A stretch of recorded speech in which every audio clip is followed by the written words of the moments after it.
কাজে এর আগেও হস্তক্ষেপ করেছে। 2021 সালে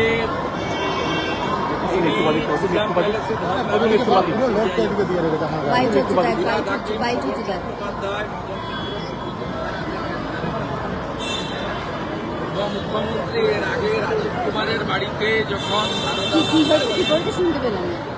রেড হয় সিবিআই, সেদিনে তিনি সিপিকে নিয়ে ধর্ণা দিয়েছিলেন কলকাতায়। স্বাভাবিকভাবে মুখ্যমন্ত্রী এই ধরনের কাজ সাংবিধানিক প্রতিষ্ঠানের সরাসরি কাজে হস্তক্ষেপ এবং তদন্তে বাধা দান, এটা একজন মুখ্যমন্ত্রী তিনি শুধু রাজনৈতিক নেতা নেত্রী নন, প্রশাসনিক কর্তৃক নিন্দা জানাই। এবং ইডি নিশ্চয়ই তার ক্ষমতা বলে তারা তাদের মুখ্যমন্ত্রীর বিরুদ্ধেও ব্যবস্থা নেওয়া উচিত বলে আমার মনে হয়েছে।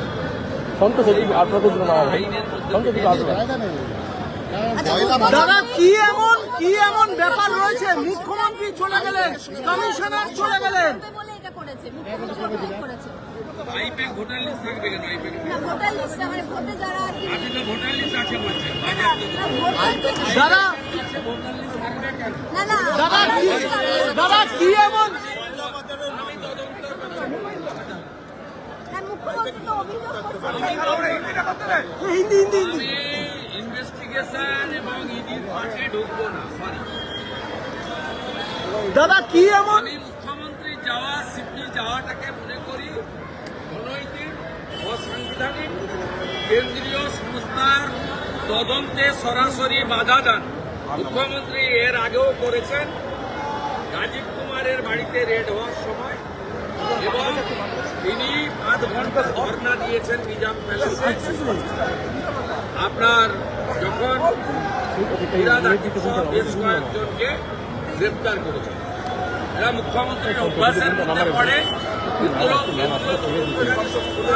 রাজ্য সাংবিধানিক অধিকার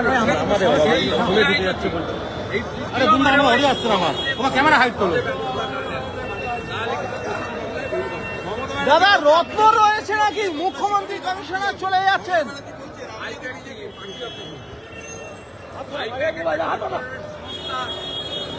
তাদের বিরুদ্ধে অভিযোগ আছে, তদন্ত করবে, তারা দেখিয়ে দেবে কাগজপত্র, তাদের রিটার্ন ফাইল সবকিছু পরিষ্কার আছে।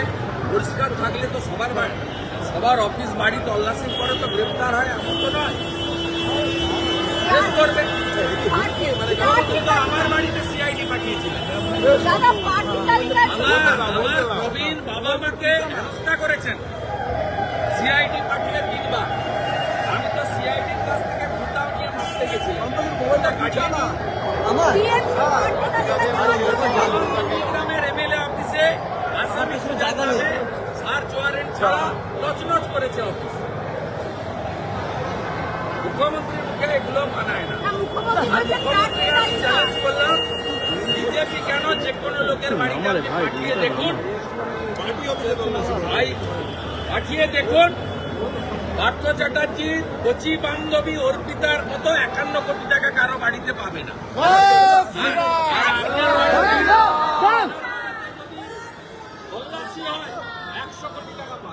দাদা মুখ্যমন্ত্রী কি প্রতীক জৈনকে বাঁচাতে গেলেন? দাদা বাঁচাতে গেলেন, মুখ্যমন্ত্রী কি বাঁচাতে গেলেন? আপনি প্রথম প্রশ্ন করলেন, আপনাকে যদি প্রশ্ন শিখিয়ে ধরে আলাদা কথা, আমি ফেস করতে যাই, আমি স্কিপ করি না। প্রথমে বললেন ভোটার লিস্ট আইপ্যাকে থাকবে কেন? এখন বলছেন প্রার্থী তালিকা আইপ্যাকে থাকবে কেন? দাদা মুখ্যমন্ত্রী কি প্রতীক জৈনকে বাঁচাতে গেলেন? দাদা মুখ্যমন্ত্রী প্রতীক জৈনকে স্বাস্থ্য খেয়াল রাখবে।